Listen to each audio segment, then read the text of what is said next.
Olá pessoas, esse é outro vídeo meu aqui na internet e no vídeo de hoje então, atendendo a alguns pedidos que me fizeram nos comentários sobre o meu vídeo de encerramento do mês de outubro, eu resolvi fazer aqui esse vídeo indicando algumas leituras de teoria literária, porque pode ser que essas leituras ajudem aí na formação de alguém, ou até mesmo se você é, enfim, um curioso ou uma curiosa, pode ser que eles sejam úteis para alguma coisa. Evidentemente que eu fiz essa lista aqui seguindo não só as minhas opções teóricas enquanto uma pessoa que pesquisa literatura, né? Não só segundo as minhas preferências essa lista foi pensada, mas também segundo as minhas limitações. Eu não conheço todas as possíveis ramificações da teoria literária, então justamente por conta disso eu fiz aqui um recorte daquilo que eu conheço e daquilo que eu costumo usar quando eu estou preparando aula, quando eu estou fazendo uma pesquisa, quando eu preciso fazer alguma coisa, uma análise ou coisa parecida. Então isso daqui é basicamente o que eu uso e eu tentei organizar esses livros seguindo um percurso de desenvolvimento mesmo do pensamento sobre a literatura e sobre a arte e coisas correlatas. Então fica aqui esse aviso. Esse vídeo ele é enviesado, porque afinal de contas eu estou aqui escolhendo livros muito específicos, de áreas da teoria literária muito específicas, e ainda assim eu escolho segundo as minhas limitações. E por que eu estou frisando bem que são áreas específicas? Porque a teoria literária ela tem zilhares de possibilidades teóricas, não é? Então existem pessoas que gostam de trabalhar mais com os estudos de cultura, e daí você tem pessoas que trabalham com a questão mais do pós-modernismo, aí você tem lá a Linda Hutchell, você tem pessoas como o Jameson, não é? Que se interessa bastante pela questão da pós-modernidade. Você tem uma outra linha de pesquisa que vai mais para o lado do pós-colonialismo e por aí vai. Essas pessoas, apesar de eu já ter usado algumas coisas da Linda Hutchell, por exemplo, como é o caso do Poética da Pós-Modernidade, que já é uma indicação que eu faço aqui para vocês, apesar disso, eu não conheço a fundo essas teorias, então eu deixo elas ali no canto e quando eu preciso de alguma coisa, eu me aproveito ali daquilo que me pode ser útil. Vocês vão perceber que uma das minhas grandes influências, quando eu penso sobretudo na questão de análise literária, eu acho que não tem jeito. Você pode falar mal, você pode fazer o que você quiser, mas na minha opinião, o estruturalismo é o que mais dá conta quando a gente quer pegar ali o texto bruto. Ainda que eu reconheça falhas no estruturalismo, como por exemplo o fato deles não considerarem o contexto, ou não considerarem tanto o contexto histórico em que a obra foi produzida e as correntes filosóficas que possivelmente contribuíram para a produção de uma determinada obra. Eu particularmente gosto muito de aliar as técnicas, digamos, analíticas, né, o método analítico do estruturalismo há algumas correntes que prezam pela historiografia e coisas parecidas. Enfim, então eu não sigo nenhuma das linhas, apesar de ter aqui as minhas preferências, como vocês vão ver. Muita gente hoje em dia vai lá e mete o pau no estruturalismo, porque onde já se viu uma coisa dessa, ok, eu concordo, são críticas válidas, mas eu acho que a gente precisa conhecer tudo, nem que seja para falar mal depois, e de tudo se ganha alguma coisa, não é?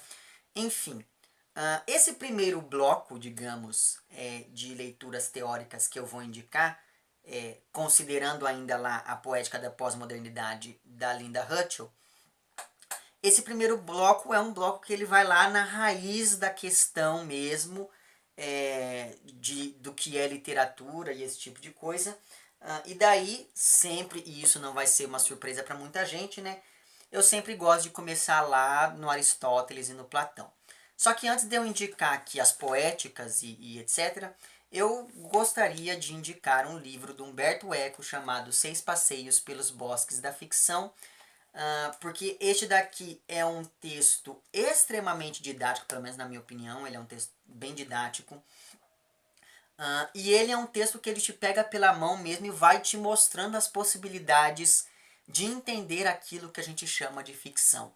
Ficção não apenas enquanto ficção literária, mas os vários tipos possíveis de ficção. Então fica aqui essa indicação que é valiosíssima na minha opinião, porque o Humberto Eco, né, é sempre bom tê-lo em mente quando você estuda letras e enfim. Agora pensando lá nos clássicos dos clássicos mesmo,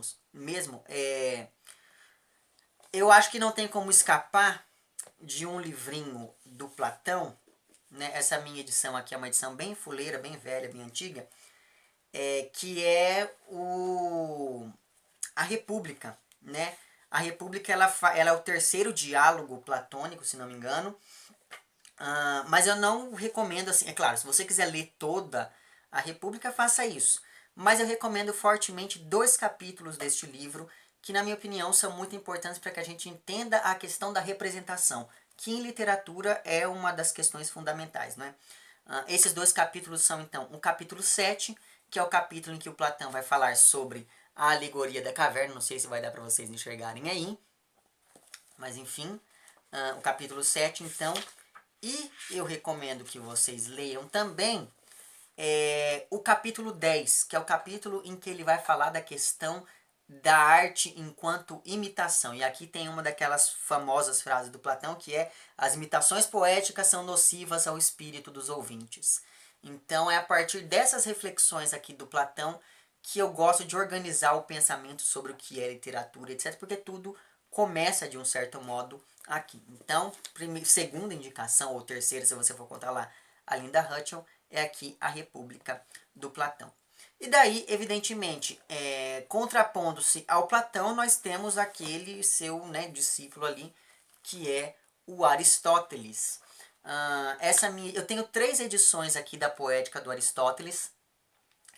Eu já li as 3 e assim, não entendo muito de grego, mas por conta das notas de rodapé e dos textos de apoio, eu recomendo fortemente essa edição aqui, que é pela editora 34, e tem ela é uma edição bilíngue, então se você aí fala grego, bom proveito, né? E tem aqui a organização, a tradução, as notas, a introdução, enfim, assinados pelo Paulo Pinheiro. Então eu recomendo fortemente que você, enfim, adquira essa edição aqui. As outras 2 edições que eu tenho é uma da Martin Claret, que eu não encontrei aqui, mas enfim, o meu primeiro vídeo em que eu falei de questões mais teóricas, que foi sobre a mímese e a verossimilhança, eu ainda só tinha aquela edição, mas aí depois eu acabei comprando outras 2. E tenho também essa edição aqui, que é uma edição que não traz só a poética do Aristóteles, esse livro aqui se chama Poética Clássica, e ele tem aqui uma reunião de 3 obras poéticas que eu recomendo fortemente, porque elas, de certo modo, vão tratar de questões diferentes no que diz respeito ali à arte e à literatura. Então, aqui nesse livro, nessa edição, tem a poética do Aristóteles, tem a poética do Horácio, que é uma poética que, de certo modo, dadas as limitações históricas, evidentemente, é uma poética que, para mim, ela já traz alguns conceitos que muito tempo depois os modernos trariam, que é aquela ideia de que a arte ela é fruto do trabalho, mais do que da emoção e coisas do tipo. Então, o Horácio, nessa arte poética, ele fala bastante dessa questão. E aqui você tem um texto chamado Do Sublime, de um sujeito chamado Longino. Esse texto é um texto que ele também antecipa algumas discussões que viriam depois lá, não só com os modernos, mas até um pouquinho antes, quando a gente pensa na figura do Victor Hugo, quando ele vai falar da questão lá do grotesco e da literatura romântica, etc. Esse texto, que é lá esse texto do Longino, né, que é o do Sublime, ele fala da questão da arte enquanto algo elevado e da arte enquanto algo agradável ao espectador, a pessoa que vai fruir da arte. Então, fica aqui a minha recomendação dessas 3 artes poéticas aqui. Não sei se essa edição é fácil de encontrar, mas se for, eu acho que vale a pena você ficar com ela, né? Antes dos textos, tem aqui uma introdução que explica basicamente as ideias centrais de cada um deles. Então pode ser que essa edição aqui, para você que ainda está aí começando, seja útil também. Enfim. Então nós temos essas indicações aqui. E daí, é claro, o Aristóteles ele é o dono da poética mais famosa, né? E justamente por conta disso eu recomendo este livro aqui chamado Conceitos Fundamentais da Poética, do Emil Stenger. Que é um texto em que o Stenger ele vai mesmo ali se debruçar e esmiuçar algumas das grandes questões propostas ali pelo Aristóteles. Então fica aqui essa indicação também. Provavelmente vai vir alguém e vai falar assim, mas Nicolas, as poéticas elas não são textos teóricos. Eu sei que elas não são textos teóricos. Quando a gente pega, por exemplo, a poética do Aristóteles, ela é mais aquilo que a gente conhece como um texto propositivo. O que quer dizer isso? Quer dizer que a poética ela não vai tentar teorizar sobre as coisas, ela vai tentar funcionar ali como um manual de instruções. Então, para que uma pessoa pudesse fazer um texto bom, ela deveria seguir os seguintes passos, quando a gente pensa sobretudo na poética do Aristóteles. Mas ainda assim, eu estou indicando esses livros aqui enquanto livros de teoria literária, porque a partir deles se fundamenta toda uma corrente teórica que, na minha opinião, é muito importante para o estabelecimento das teorias literárias de uma maneira geral. E daí faz-se necessário também aqui que eu faça uma distinção entre teoria literária e crítica literária. Muito provavelmente muita gente vai vir aqui e vai falar assim, Nicolas, você esqueceu de falar de tal e tal e tal texto. Não, eu não me esqueci de falar de tal e tal e tal textos. É porque às vezes esses textos eles pertencem à área da crítica e não da teoria. Pensando na teoria enquanto essa área maior que vai de certo modo buscar entender de maneira muito mais sistematizada uma série de questões concernentes ali à literatura. Mas enfim, ainda dialogando aqui com Aristóteles e sua turma, eu vou recomendar para vocês, deixa eu pegar aqui a minha folhinha, porque esse texto eu não tenho aqui em casa. Eu vou recomendar para vocês um texto do Luiz Costa Lima, chamado Mímese e Desafio ao Pensamento. Que é um texto em que o Costa Lima ele vai esmiuçar a questão da mímese, que já estava presente aqui em todas essas poéticas. E já fica aqui o meu aviso, que é o seguinte: não se assuste com o Costa Lima, tá bom? Ele não é, ele é um teórico assim que ele traz muitas questões dentro do texto dele e justamente por conta disso as pessoas têm um certo pânico dele, mas você é capaz de passar pelo Costa Lima, tá? Se você consegue assistir aqui um vídeo de meia hora do Nicolas falando besteiras, você consegue ler o texto do Costa Lima, que ele é muito mais tragável do que eu, digamos assim. Outro texto que também vai por essa mesma vertente de tratar da questão da mímese e que as pessoas também têm um certo medo é aqui o Mimesis do Auerbach. Esse texto também é um texto fundamental. Você aí que estuda letras, leia esse texto, sabe assim, nem que você tenha que ler assim um capítulo por mês, mas leia, porque esse texto aqui, ele é extremamente importante para que você entenda a questão da mímese, porque aqui o Auerbach, ele vai desde a mímese clássica até como que a mímese foi se transformando ao longo do tempo. E fugindo um pouco da área da literatura, mas ainda assim mantendo essa discussão sobre o que é a mímese e etc., eu sugiro que você leia aqui o Isto Não É um Cachimbo, do Michel Foucault. Que é outro texto também, que todos os textos do Foucault as pessoas têm um medo desgraçado, mas não tenha medo, é só um texto, tá bom? O Foucault já morreu e você está vivo e pode ler o texto do Foucault sem problema nenhum. Este daqui é um texto em que o Foucault ele vai trazer uma série de discussões sobre a representação na arte, focando sobretudo aqui no A Traição das Imagens, que é aquele famoso quadro lá do René Magritte. Eu estava aqui editando esse vídeo quando me lembrei de outras duas indicações que podem ser bem interessantes para você aí, sobretudo nesse primeiro bloco, né, das indicações. Uma delas é aqui desse livro do Hegel, chamado Estética, a Arte Simbólica, que é um livro que, sob a perspectiva da filosofia hegeliana mesmo, esse autor vai tratar de como que a arte pode ser percebida como símbolo, e essa questão do símbolo e da representação pode ser que dialoguem um pouco, e a leitura desse texto, que enfim, todo mundo também reclama muito do Hegel, que meu Deus do céu, o Hegel é muito difícil. Não, não é, respira fundo, você vai conseguir, tá bom? Então, pode ser que a leitura deste livro suscite algumas discussões que possam ser pertinentes para quando você estiver aí lidando com essa questão toda da representação e etc.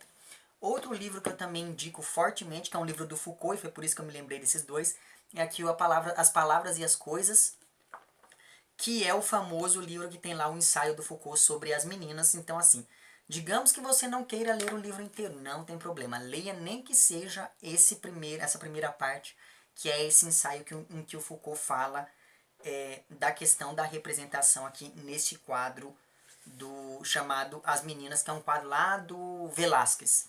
Enfim, e este daqui é um livro em que o Foucault ele vai falar de como que as palavras elas foram passando a representar as coisas que elas nomeiam ao longo de toda a nossa história da humanidade e de como que isso é importante para a questão da arte, para a questão da filosofia e para a questão do desenvolvimento das sociedades. Então, eu sugiro fortemente a leitura deste texto. Como eu falei no vídeo aí, trata-se de um texto do Foucault, então as pessoas têm um certo medinho, mas respire fundo, você conseguirá lidar aqui com Foucault. Enfim, vamos voltar lá ao vídeo. Muito bem.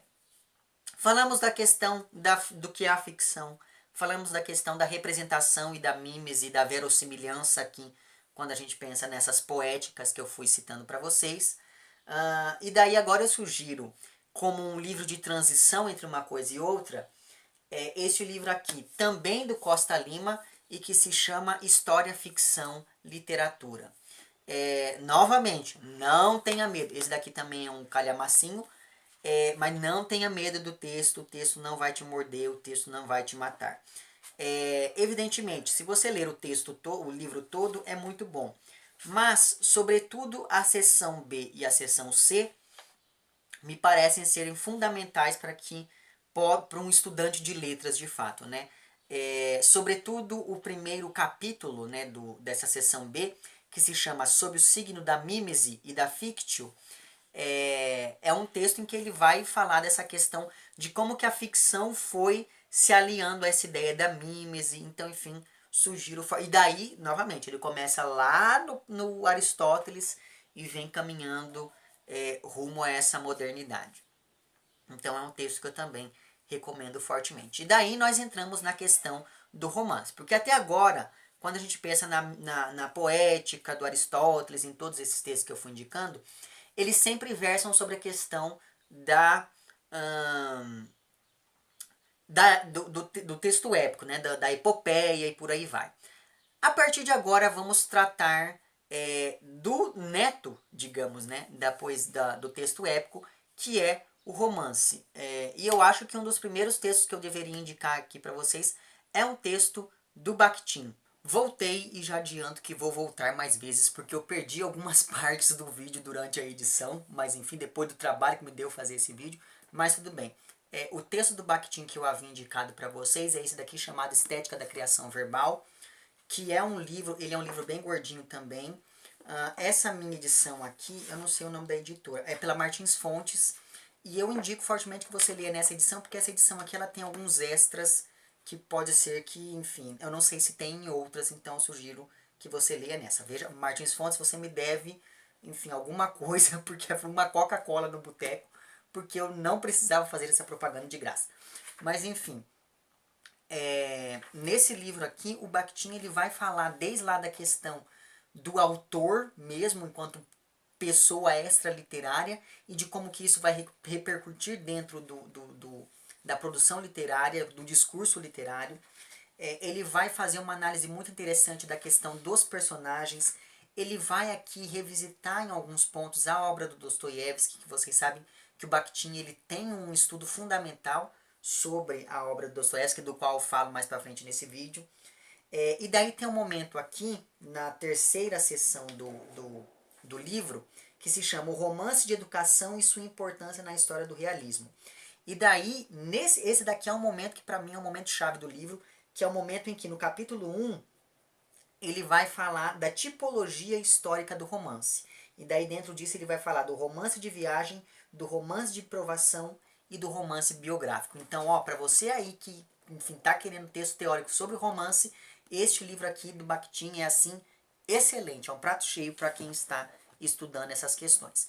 Outro texto do Bakhtin sobre o qual eu também comentei um pouquinho, mas eu acabei perdendo, é um texto que está em um livro chamado Questões de Literatura e Estética, e que se chama Epos e Romances, sobre a metodologia do estudo do romance, que é um texto em que o Bakhtin ele vai traçando uma série de discussões sobre como que a epopeia foi se tornando o romance e de como que a principal característica do romance é justamente o fato do romance ser muito proteico, de estar sempre ali aberto às mudanças, digamos. Então, essa discussão que ele traça nesse capítulo chamado Epos e Romance também é uma questão bem interessante quando a gente pensa no romance enquanto forma literária.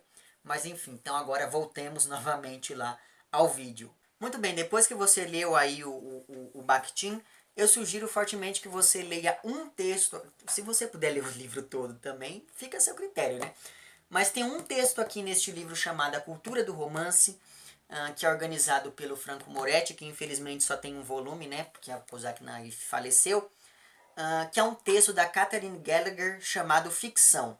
É um texto assim curtinho, ele tem, sei lá, umas 30 páginas, mas ainda assim é um texto muito interessante em que ela fala dessa questão da ficção dentro desse gênero que a gente conhece ali como romance. Então indico fortemente este livro aqui. Então, este texto aqui que está neste livro também. Poderia indicar outros, mas para mim esse é o que vai mais no cerne assim da questão. Então fica aqui a dica forte para este texto em específico. Aí, o mês passado eu comprei este livro aqui, que é o Romance das Origens, Origens do Romance, da Marthe Robert. Mas esse texto aqui, ele funciona de uma maneira muito parecida com aquela que funciona lá o capítulo, né, o Epos e Romance do Bakhtin, que eu indiquei para vocês, porque aqui ela vai fazer um panorama histórico de como que foi o desenvolvimento do romance, etc. Aí você fala assim, nossa, Nicolas, você já leu o livro desde que você comprou? Não, eu não li ele agora, eu já tinha lido ele bem antes, e daí como eu vi ele na promoção, eu fui lá e comprei.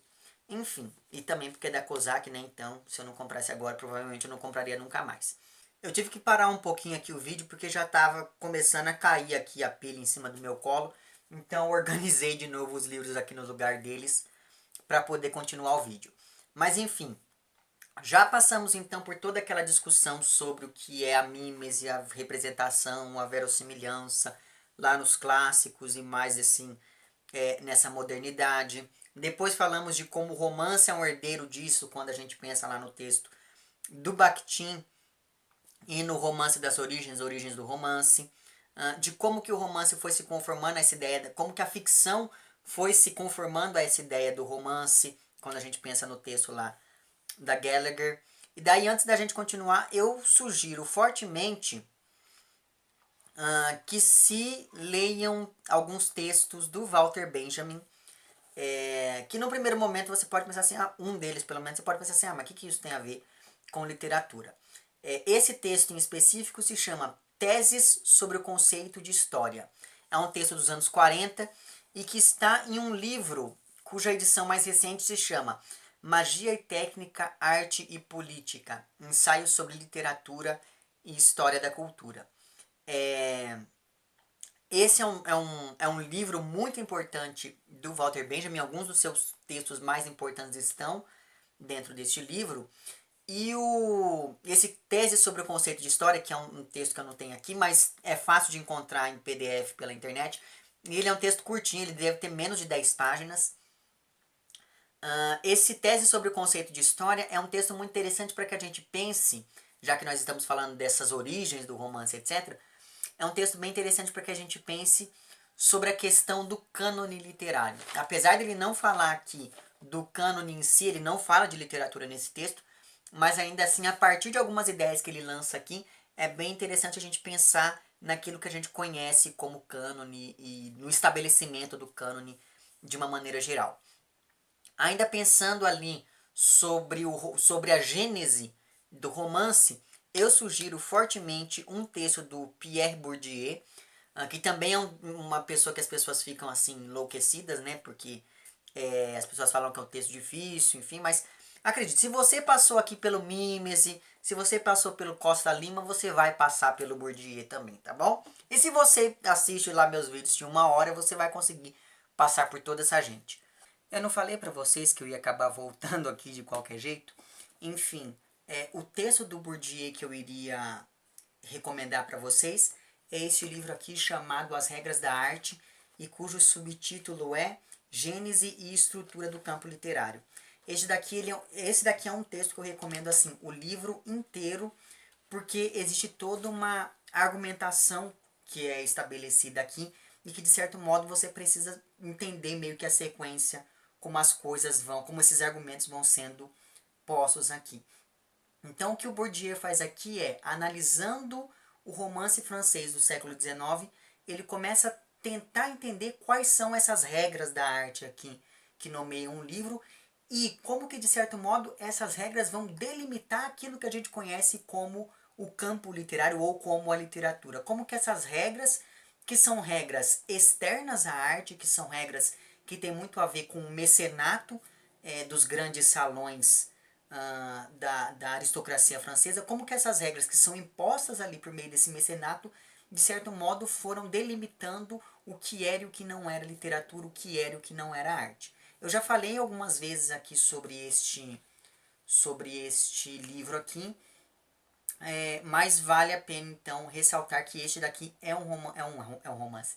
É um livro teórico que eu acho que é muito interessante para que a gente pense naquilo que a gente conhece por literatura, e é justamente por isso que eu recomendo aqui a leitura.